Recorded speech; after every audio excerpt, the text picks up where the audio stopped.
Hello guys, Beastie here with another YouTube video for y'all today. Sorry it's so late. The football games are on later today. They're on in like 3 hours, so I am a little late on this. And I want to make another one that's not on the playoffs. Sorry, the reason why this hasn't been out is I've been working on a song. Hopefully that drops really soon. And then the political stuff distracted me too. I made a political video earlier this week. But I also want to do another one that's not about the playoffs. That's about all these new head coaches getting hired. The ones I know of at this moment are Urban Meyers to Jacksonville. I think his name's Robert Sola, but the 49ers defensive coordinators on the New York Jets. And I'm pretty sure the Falcons just grabbed Arthur Smith, I think is his full name. It was the offensive coordinator to the Tennessee Titans. And those, I want to talk about them. I want to talk about Doug Peterson getting fired. I want to talk about Deshaun Watson with the Texans and how angry he is and what might happen there. I want to do all that. That's going to be a separate video, though. Today's about the playoffs because the playoffs are today. So what I'm basically going to do is I'm going to recap the games from last week pretty quickly. And I'm going to do my predictions for this week and where I was wrong in my predictions last week and what I got right. So let me grab my stuff. So let's first start off with the Colts and the Bills. So I have my new predictions this week in here too. So basically the Bills and the Colts, I predicted 34-27. The Bills ended up with the Bills winning. The Bills really ended up winning 27-24. I was actually fairly close in that one. Fairly close. If the Colts finished off with a field goal, made it 27-27, and the Bills won in overtime, I would have had 33-27, which would have been spot on. But no, it was a good game. For the Bills to win later today, I'll get more into this one. I'll get more into that. But for them to win tonight, they have to pick up their tackling on defense. Their tackling in that game was absolutely horrific. Like, I've seen many times in that game where they had Nyheim Hines and Jonathan Taylor. Great play calls by the Bills defense coordinator. Like, the play designs had defenders on the running backs from anywhere between 2-3 yards in the backfield to like 2 yards beyond the line of scrimmage. So they were touching these running backs within that 5-yard range and stuffing them. And then next second, I blinked for a second, and Nyheim Hines breaking off a 20-25 yard run. Jonathan Taylor's breaking off a 20-25 yard run. They just weren't wrapping up and tackling him. They were breaking those tackles that were within 2 yards of the line of scrimmage, and then they let him go and they broke free to the secondary. And that can't happen. If the Ravens are the most run-heavy team in the NFL, they are the best overall running team in the entire NFL. So if the Bills don't tackle, if the Bills don't wrap up, this is going to be a long night and possibly a long off season if they don't tackle tonight. And they got to find a way to get a run game going. This was, I said, my concerns about the Bills was their run defense, which was awful against the Colts, and then their run offense, which was also not great. The majority of their run offense against the Colts was Josh Allen. They need to find a way to get Devin Singletary involved. They just signed Devontae Freeman to the practice squad. They got to find a way to get these guys involved. Their best running back, Zach Moss, got injured. He's done. So if they're going to make a Super Bowl push, it's going to be without Zach Moss. They got to find a way to get their running game going. And I'm actually less worried about the running game, though, for this week. You got to run a little bit to reopen the passing game for Josh Allen and Stephon Diggs. But you gotta find a way to get the run game going. But I'm more concerned about them stopping the run. The play calls are going to be fantastic. And the play calls were fantastic last year when they played the Ravens. They actually stopped Lamar from running the football really well last year. And they would have stopped the Colts really well if the players executed last Saturday against the Colts. The play calling will be there. The Bills are incredibly coached, and the play calls will be there. They just need to execute. Josh Allen, let's go to the positives of last week for the Bills because they did end up winning the game, their first playoff win since, I think, 1996, the January of 1996. Josh Allen carried them. Like, Josh Allen had an amazing performance. That was probably the best game of his entire career, which was last Saturday. Josh Allen played phenomenal. He was making crazy throws towards the end of the second half when they were down 10-7. He had to drive like 97 yards. Looked like he was throwing the ball away, threw an absolute dart to Gabriel Davis on the sideline twice. He did that twice. Incredible throws. Beautiful pass down the middle to Stephon Diggs, and that was an amazing catch early on in that game. And Josh Allen, like I said, he was running the football as well. He was their run game pretty much. Josh Allen played an amazing game, and he's going to need to do so again to keep pushing forward in the playoffs. But like I said, if the Bills want to make a true Super Bowl run to win a Super Bowl this year, that run defense needs to get figured out. Like I said, the play calling's there to stop the run. They have to tackle. Let's go into the next game. The only other one I actually really watched, I had all of them on besides the Ravens Titans, right? The only ones I really sat down and watched and paid attention the whole game was the Bills Colts and the Browns Steelers. Then the other 3 games, that's not the Ravens Titans, I kind of was doing other stuff and I had it on in the background and I was watching it, but there was like one of them I was tired, I was kind of dozing off a little bit. I was playing games on my phone as I was watching it, so I was a little more distracted watching these games. Rams Seahawks, so I predicted 20-17. I said the Rams defense was going to shut down Russell Wilson and that Seahawks offense, and that's what happened. I said the Rams were going to win with John Wolford or Jared Goff. They would have won, I think, with either one. That Rams defense absolutely dominated Russell Wilson. Russell Wilson might have had his worst career game last weekend, and Aaron Donald got hurt in that game. He's going to be back for this game, but he's going to be now not in his best condition. He might get slowed down now. But they shut him down. That Rams defense got a pick 6 on a screen of DK Metcalf. I mean, absolutely shut down the Seahawks. And if the Rams are going to make a Super Bowl push, their defense needs to keep playing exactly how it's playing.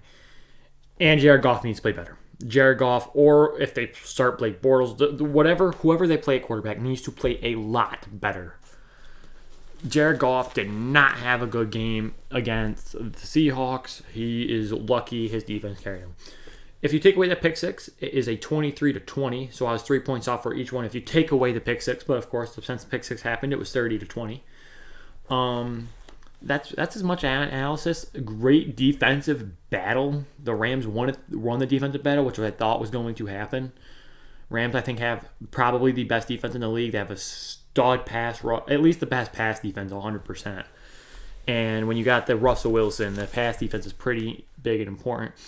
Now, they got to make sure they're able to stop the run this week. The Packers are a dual threat. They're the game I think it's actually on at 4 today, the Rams at Packers.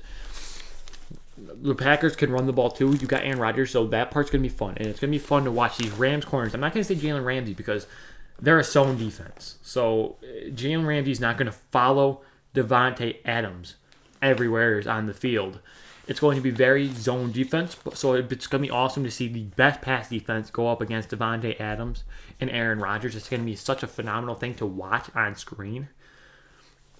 But like I said, for the Rams to legitimately have a shot to win today, Jared Goff, or if they end up playing Blake Bortles, they need to have a great performance. Last week will not result in a win today. And then we have the Bucs in Washington. This one I just got completely wrong. I did it with thinking Alex Smith was going to start, but after watching the game, Alex Smith starting would not have changed the outcome of this game. I predicted 21-17 Washington. It was really 31-23 Buccaneers. The scores, I'm just trying to remember at the top of my head. I have my prediction scores right here, but actual scores I'm trying to remember at the top of my head. But 31-23, it was pretty dominant for the Buccaneers. The reason why I thought it was going to be upset, I said Bucs got set. We're going to get 17 points. I thought that Washington defense was going to really slow down the Buccaneers offense. That did not happen. But, like I said, Alex Smith did not play. They played a guy named Taylor Heineke. He played in the AAF for the Arizona Hotshots. It took me a second. He played for the Arizona Hotshots in the AAF. I think he led the... Or this might have been Wofford, actually. This might have been Wofford. I'm mixing them up. Either way, Heineke has not really played much in the NFL at all. And he played a great game. He really did. He was not the reason Washington lost that game. He played a very solid game, was dominant with his passing and his running especially. It's a great thing. I don't know how much starting quarterback material is. I need him to start against more defenses, but the Buccaneers defense is not a bad one, and he did solid, put up 23 points. It was just that Washington defense did not stop the Buccaneers. Now the Buccaneers played a very solid game. Their defense, I think, needs to step it up. You let Taylor Heineke dot you up and run all over you. You don't have to worry about Drew Brees running all over you, but you got to play good defense. Alvin Kamara will be in this game. It will be tough to win. But that being said, Buccaneers showed a lot of strength against Washington, and that game this week, Saints Buccaneers. I think that's the possibility to be the best game of the weekend. I'll get into the other matchups. I didn't mean to say the Saints yet because I didn't talk about the Saints Bears yet, but yeah, but that's gonna be one of the best games of the weekend, and it's the Sunday night game. Now here we go. Now we have the Ravens Titans. I predicted 31-20, the most potential to be a blowout. It was not a blowout. It was 20-13, and that was because the Ravens got off to a bad start. It started off 10-0 for Tennessee, and like I said, there's not much analysis I can do for this game. I didn't actually watch a lot of this game. I was bowling with some people. It was 10-0 though, and then the Ravens scored 20, I'm pretty sure, unanswered points, went up 20-10. But either way, final score was 20-13. After the 10-0, it was a very dominant game for the Ravens, 20-3. It was basically a blowout once after they got off that slow start. They did a phenomenal job stopping Derrick Henry. Derrick Henry only finished off with like 40 yards. Great game. I'm pretty sure they ran pretty effectively. And they are a serious Super Bowl contender, and any team facing them from here on out will not have an easy task on beating them. Granted, I would like, though, to see Lamar Jackson make more throws down the field to win a game. I'm still not confident if Lamar has to throw to win that he can do it.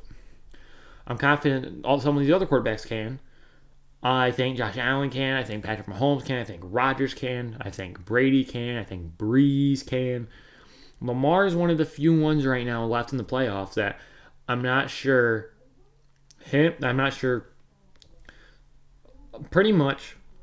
about him or whoever's going to play for the Rams to make consistent throws down the field if they need to win a game. Lamar Jackson's a huge dominant threat, and he doesn't need to be great at passing the football. He's phenomenal. He's a freak athlete. But if he needs to go throw for throw with another quarterback, I'm not sure he can do that. Let's go now to the Bears Saints. I predicted 28-10 Saints. I was actually almost dead on here too. It was 21-9. If the Saints put it in the end zone when they got stopped at like the 3-yard line, it would have been 28-9, and the 9 was only because they didn't kick the extra point because there was 0 seconds until the clock and the game was over. So they just went out. They got the touchdown though. I was really close on this one. Saints went dominantly. I think this game's outcome could have been changed. I don't know his name. Wims, I think, is his name. Dropped a wide open touchdown from Trubisky. Trubisky threw a nice pass to him down the middle of the field for a touchdown. Went right through his arms. And that, I think, changed the outcome of the game. You can kind of tell. This game was also on Nickelodeon. I watched part of it on Nickelodeon. I watched like the first half of the first quarter. I watched like the first quarter on Nickelodeon. It's great. I think they actually did a great job for kids to try to get kids into the game. I think they actually did a great job with that. For me, it was a little too childish. I'd much rather, and that's why I switched to watching Jim Nantz and Tony Romo. That was way more entertaining for me to watch. But if you're a little kid, if say you're like 3-4 years old and you're trying to get them to get into football, to like football, to watch football, I think the Nickelodeon broadcast did a great job in doing so. Nate Burleson was fantastic in I watched the top SpongeBob Sports Moments, which hosted by Nate Burleson. That was fantastic. And doing stuff like this will get kids into football and sports. But like I said, for me, and I bet most other adults, it was probably a little too childish for it. But once again, it was fun. It was something different. And I just wanted to bring that up too. So now going back, I watched the Wims drop the touchdown on the Tony Romo and Jim Nantz. And you could tell by they said he needed to catch that, and you could kind of tell by how they were saying, and you kind of saw how the Bears played the rest of the game. That was pretty much the deal breaker. I feel like all the Bears' confidence in winning that game was lost after that drop touchdown. It seemed like their morale was down. If they caught that touchdown, that game could have been completely different.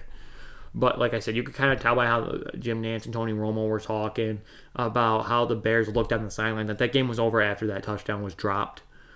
But either way, fine playoff game. The Bears were now pushover in that game. The Saints did not easily beat the Bears. It wasn't the hardest match they'll have to face. The Buccaneers that they have to play this week is going to be a lot harder. But the Bears were no pushover. It was a fine game to watch. That was, like I said, that's part of the reason why I was distracted in the background. And now the last game, I seriously watched. I watched the whole thing, start to finish, full attention on the game. Browns playing the Steelers, and I predicted a 27-21 win for Pittsburgh. This was my most wrong game of the week. Now, because I said in the Buccaneers-Washington one that I'm predicting an upset, and it's an upset for a reason, right? So I almost expected to maybe be wrong on that one. This one, I felt very confident Steelers were going to win this in a low-scoring affair, and that's not what happened at all. The Browns were winning 20-0 by the end of the first quarter. The Steelers played maybe the worst game of football I've ever seen. By the way, if you guys don't know, this final score was 48-37. Browns with the win.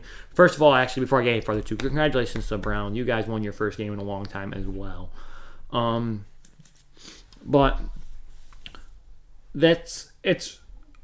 I was stunned watching how bad the Steelers were playing. I fumbled snap for a touchdown, I'm pretty sure, on the first play of the game. Then Ben Roethlisberger threw a pick, I'm pretty sure, on the next drive. And then the Browns scored a touchdown.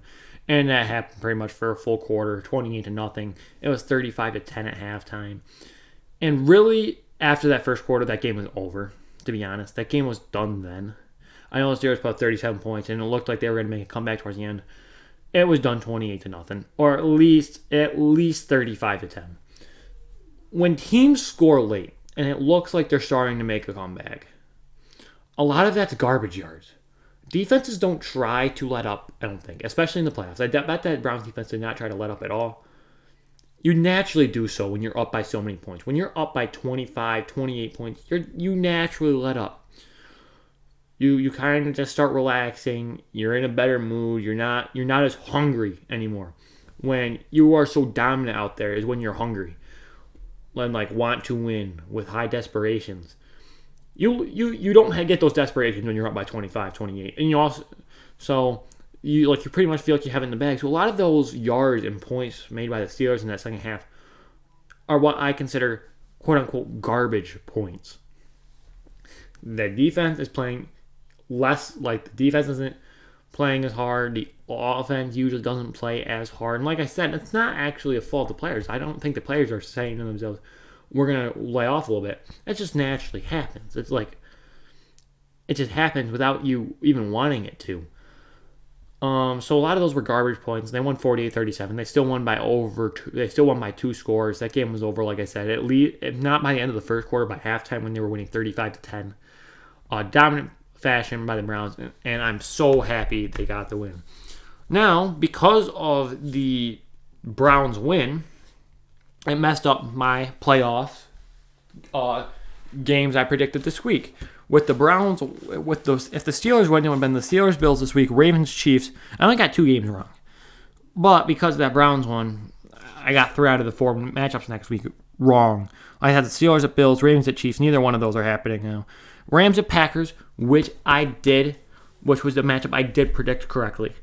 And then Washington Saints, Washington lost. So now this week instead, we have the Rams at the Packers, the Ravens at the Bills, the Browns at the Chiefs, and the Bucs at the Saints.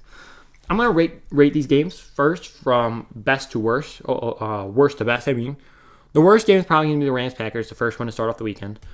Then we'll go Browns-Chiefs. Then, for me, it's Bucs-Saints, then Ravens-Bills. The Ravens-Bills and the Bucs-Saints are going to be two very good games. So maybe I might as well go with the predictions. Last week, like I said, Rams-Packers was one game I got right when I'm predicting wildcard weekend.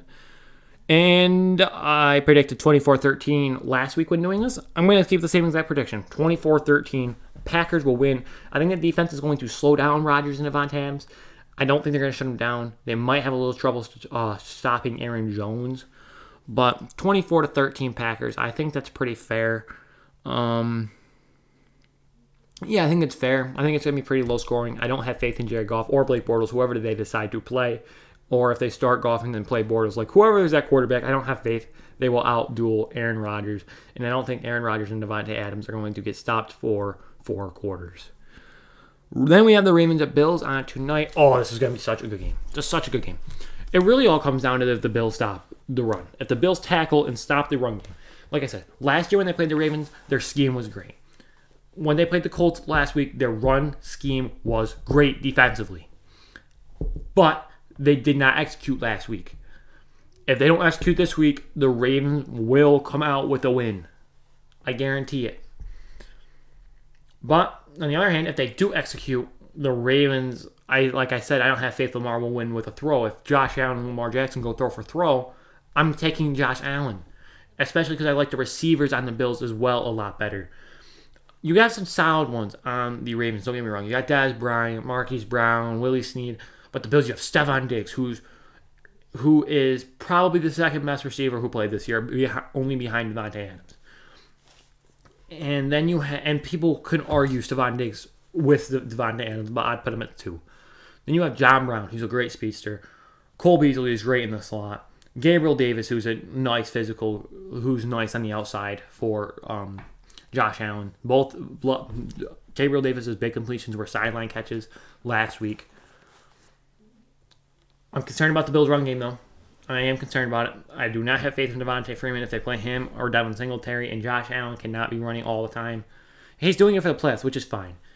And either way, if it works for the playoffs, the Bills have to figure out a running situation for next year. They have to figure it out. You cannot rush with Josh Allen in the future, after this year. If they rush with Josh Allen a lot through the Super Bowl and win a Super Bowl because of it, that's fine. I will be so happy for the Bills. But that is not a long-term answer for the Bills' run game. And I'm a little concerned by it. I'm predicting the Bills to win slightly, 28-24. A little bit that is biased, also but a lot of it is I actually think they're the better team. I guarantee they're the better team. It's just if that run defense executes. If that run defense executes, the Bills should win. It won't be easy no matter what. I have them winning 28-24. Really close game. This should be a fun one to watch. And then next I have the Browns at the Chiefs. This is going to be a shootout. First, I want to say what's ridiculous. Some of the betting apps have the Chiefs with 10 points in the spread. That's a lot. And I don't think the bet should be that much. Once you hear my score prediction, I think the Chiefs cover that spread, but that's not one I would bet. I wouldn't bet it. I would not bet the Chiefs to cover a 10-point spread. That's ridiculous. They have not blown out a team all year long.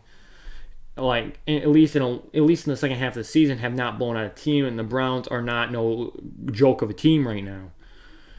They are playing amazing football. The Browns are. So 10 points is a lot, especially because I think the Chiefs are going to come out a little rusty. And I think the Chiefs will win. I have the final score 42-31 Chiefs. and that's what I'm saying. My prediction with the score says they cover the spread. They get 11 points, that covers the spread. But that's not something I'm confident in. I'm confident the Chiefs will win. I'm not confident they'll cover that spread though at all. And like I said, they haven't really blown out a team all the second half of the season. And then the Browns, like I said, are not playing bad football at all right now. And the Chiefs are going to come off to a slow start. The Chiefs have always started off with a slow start. And now they haven't played basically in 20 days. They had the bye week last week. The week before, they benched all their key starters. They benched Patrick Mahomes, Travis Kelce, Tyreek Hill, star defensive players. They benched all of them. And then you go the week, then you have a whole nother week before this. Like I said, last week, so we're at 1 week. The week before when they benched everyone, we're at 2 weeks. And then a whole nother week when they actually played the game. They played that game 3 weeks off basically for these guys. So these guys will be rested. These guys will be healthy. As healthy as they're going to get. So they're going to be scary late. And I think that's why I have it at 11. They might pull away late. But it's going to be a very good game. I don't think this is going to be a blowout for the Chiefs. I am excited to watch this game. I'm rooting for the Browns because I would love to see the Browns succeed. But it should be a good game. I have the Chiefs winning 42-31 in this one. And my last game is, like I said, what might be one of the best games of the weekend. So excited to watch it. Breeze versus Brady, the Buccaneers at the New Orleans Saints, the Sunday night game. Last time, these two teams played twice this year so far. Week 1 and Week 9. Saints blew them out both times. The second one was, in Week 9, was really alarming. It was 38-3 at Tampa. That one was alarming. That was also Antonio Brown's only his first game back. This year, now Antonio Brown is implemented into this offense. They are playing a lot better than they were Week 9, in my opinion. It's going to be a very, very good game all the way around. I think they're going to go head-to-toe. Kind of more of a shootout than a heavy defense, even though both of these squads have a capability to have a great defense and a good offense. Some of the most balanced teams in the playoffs at this point in time. Two iconic quarterback legends, like I said, Brady and Breeze, whose stats are actually really, really identical. Like, not identical, but really, really similar. They're close in everything. I cannot wait to watch this game. This one, I'm going to be on the edge of my seat. I would love to see Breeze go, but I'm rooting for Brady. The storyline of leaving New England, going to a new team in the first year, bringing them to an NFC Championship and possibly a Super Bowl, I think is a more compelling story than Drew Brees going. Now, granted, I'm rooting for Drew Brees. Drew Brees has one Super Bowl. He has a win, but it'd be nice to see him go to another one. And since this is his last year, it would be a fun way for him to go out, is winning a Super Bowl. And that being said, I said I'm rooting for Brady in this. I do have the Saints barely edging one out. I have it 31-30. I'm having basically as close as you can get by predicting a score. This is a new Bucs team for the Saints to follow. I was not thoroughly impressed on how they beat the Bears. They beat them well enough. I was not overly impressed. And Brady looked really good. Like, Brady's arm looks fantastic against Washington. It's going to be a very good game. I have the Saints narrowly edging one out 31-30. I do think they have the better roster in this one. But we will see what happens. So, with that being said, next week we would still have the Bills, Chiefs, and the Saints, Packers. Those predictions did not change. And so my Super Bowl prediction is going to be the same with the Chiefs, Packers, with the Packers winning right now. Those are all the same. We will keep updating them as the playoffs continues, because I could be wrong this week. But hopefully you all enjoy. Tell me who you think is going to win and their score predictions down in the comment section below. And see you all next time. Peace out, y'all.